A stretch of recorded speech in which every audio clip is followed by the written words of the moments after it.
తెలంగాణ మాజీ మంత్రి BRS working president KTR సంచలన వ్యాఖ్యలు చేశారు. పార్లమెంటు ఎన్నికల తర్వాత పెద్ద మార్పు జరగబోతుందన్నారు. ఇక గెలిచిన ఎంపీలతో కలిసి రేవంత్ రెడ్డి బీజేపీలోకి వెళ్లిపోతారని తెలిపారు.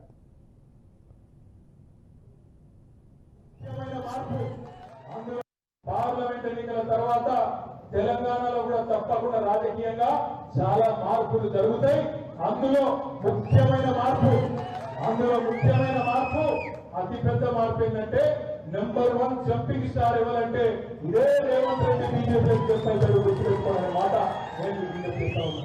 వచ్చిన ఒక 30 మంది ఎమ్మెల్యేలను తీసుకొని ఎక్కడ కేసులు పెడతారో ఏం చేస్తారో అనే భయంతో ఫస్ట్ జంప్ అయ్యే మనిషే రేవంత్ రెడ్డి. ఇదే ఫాల్తుదారు కాంగ్రెస్ వాళ్ళు ఏమన్నారు అసెంబ్లీ ఎలక్షన్ అప్పుడు బీజేపీ బీఆర్ఎస్ ఒకటే, బీజేపీ బీఆర్ఎస్ ఒకటే, వీళ్ళు బీ టీము ఇవాళ నేను అడుగుతున్నా కాంగ్రెస్ నాయకులారా, దమ్ముంటే చెప్పండి, మీ ముఖ్యమంత్రి బీజేపీ కూడా కాంగ్రెస్ కూడా మీరు ముందు చెప్పండి.